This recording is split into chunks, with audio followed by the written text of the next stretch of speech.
Let's read, and I'm going to read a little paragraph out of this particular pamphlet here. It's entitled God's Plan. And dear friends, if any of you wish to call me and request this little study booklet on God's Plan, I will retrieve it for you from Dawn Publication and will send it to you personally.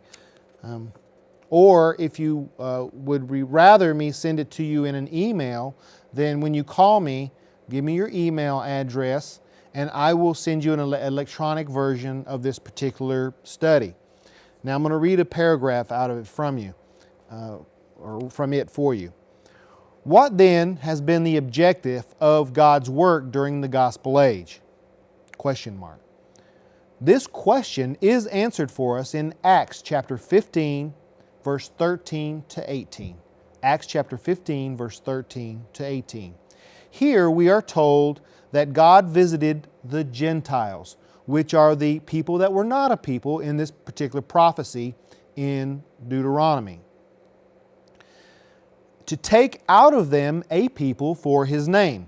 And we remember, this takes us back in our mind for those of us who truly study, that there was, the Apostle Paul talked about an olive tree, where the wild branches represented the nation of Israel, and the natural branches of the olive tree represented Israel, and then the wild branches were grafted in, which represent the nation of Gentiles.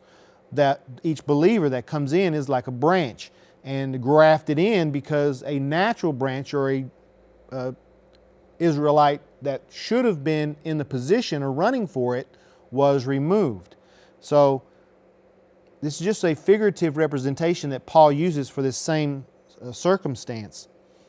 And the Jews as a nation were to be this people, and a few of them did accept Christ, and as many as did, to them gave He power to become the sons of God. That is the opportunity to run for the race to the prize of the high calling.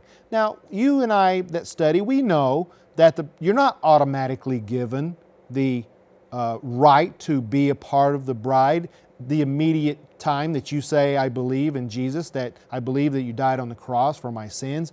This prayer that Christendom says is an immediate entrance into the heavenly realm is one of the traps that Satan uses in the enlistment of false Christendom, to bring about the inability to enter into this opportunity. Because if anyone who thinks that to be a true Christian and to make their position in the election sure, as the Apostle Paul states that we need to, with such a simple utterance of a belief in a prayer, then the misguided, misrepresented position through false Christendom will do its job. But dear friends, that's what this title of tonight's program is all about, to remove misrepresentations and to let you know from the true Christian standpoint that it's not that easy at all. You will be tested to the nth degree, and the beginning is only the beginning. But the Apostle Paul says, until you die faithful. And that's after passing many tests, many trials and tribulations, and God proving you worthy to be placed as a divine member in the highest position of life, to be an express member of the divine family.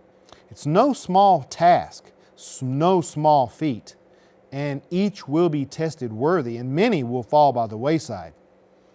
However, for those who do believe and go to the faithful position of death, they will become the sons of God. But to have the power to become the sons of God is the opportunity for being entered into the race for the high calling. And that's what's stated in John chapter 1, verse 12. John chapter 1, verse 12. But in the divine plan, the people for His name was to consist of a specific number.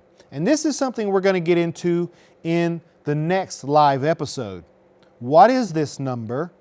How can we see that this number represents this group of people? And why only this number? And we're going to show you many different hidden places in Scripture how this number is utilized in connection with the divine family. But this number is a sizable number from some standpoints. But compared with the total number of humanity that has ever existed, all the way back to Adam, or even of professed Christians in our day now, it is indeed a little flock. As the Scriptures declares, true Christians will be a little flock. And you'll find that in Luke chapter 12, verse 32. Luke chapter 12, verse 32. Now, isn't it interesting, though, how all of these topics tie together as like a puzzle? And a true Christian studies in that particular manner, in a topical manner, tying all the topics together. So, let's continue now with our Deuteronomy chapter 32, verse 22 reasoning. And I will provoke them to anger with a foolish nation. Now, verse 22. For a fire is kindled in mine anger, and burneth unto the lowest Sheol. Now, I want to go back to Rotherham's here just a minute in 22, because Rotherham's actually in verse 22 has a better translated position. For a fire is kindled in mine anger, and shall burn as far as Hades beneath, and consume the earth with her produce, and set ablaze the foundations of the mountains. Now, let's look at the figurative language in this particular verse and kind of decipher some of it. What is the fire that is kindled here?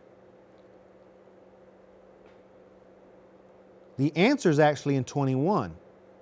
I will move them to jealousy. Remember in the Scriptures, God is a jealous God, and jealousy is a fire, as described in Scripture.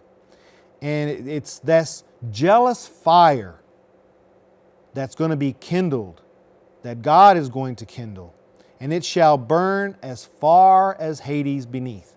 Now, as far, so that's like, picture this in your mind, the fire on the surface of the earth, burning down to the level of Hades.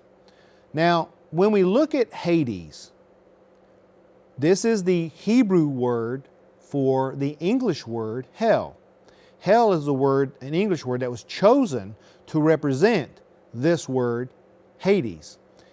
And in the New Testament, in the New Testament, well, actually in the Old Testament, it's Sheol, not Hades.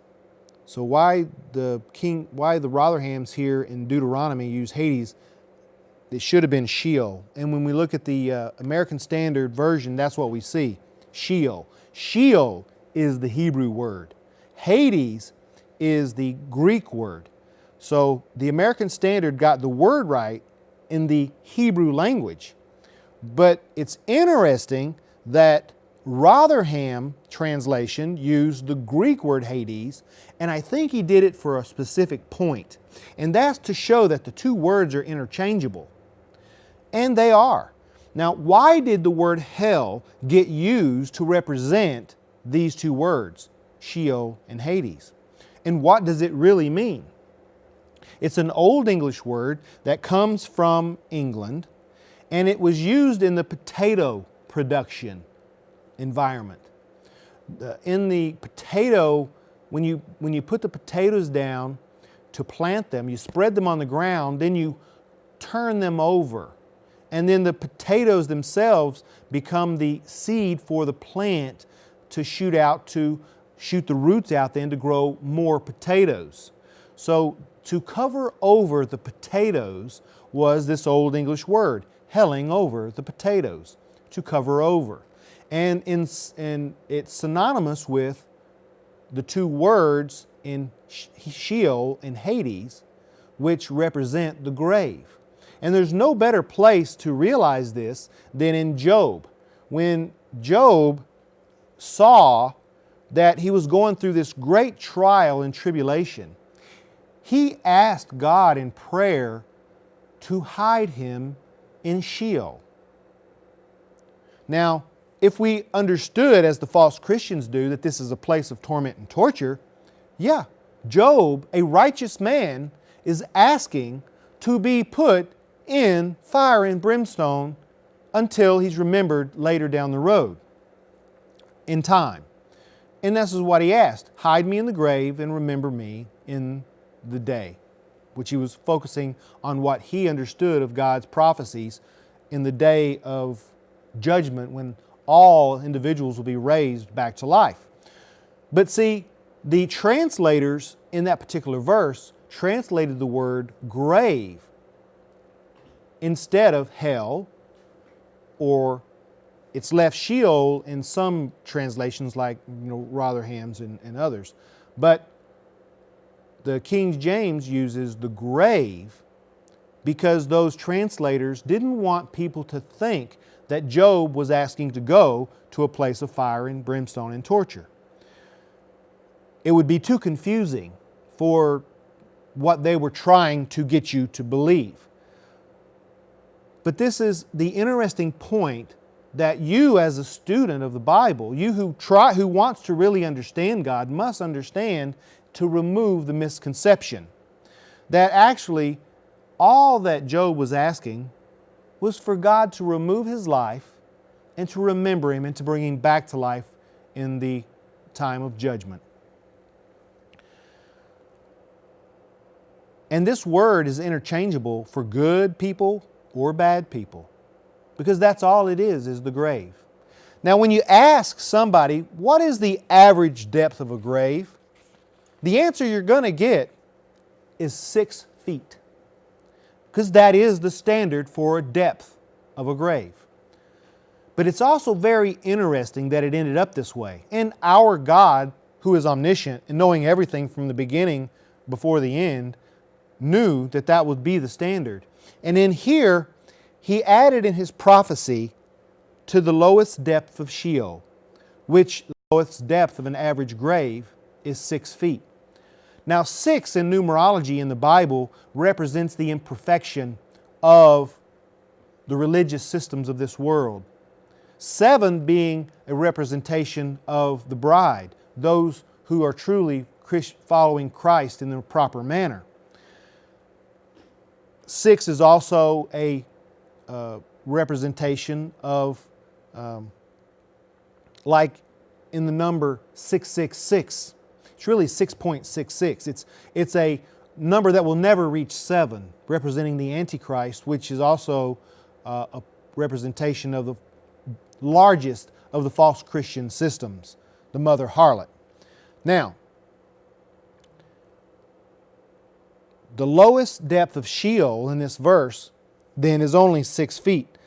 So God is describing His anger in a jealous manner of the misrepresentation and the going astray of His people that He dealt with as only a nation of all the other nations. So He's letting us know that He's not sending the whole nation of Israel to a fiery, brimstone, tortured place. But these kind of studies will show you topically that hell is not what the false Christian systems misrepresent God by, because God is not a torturer. Now, in the last part of verse 22 in Deuteronomy 30,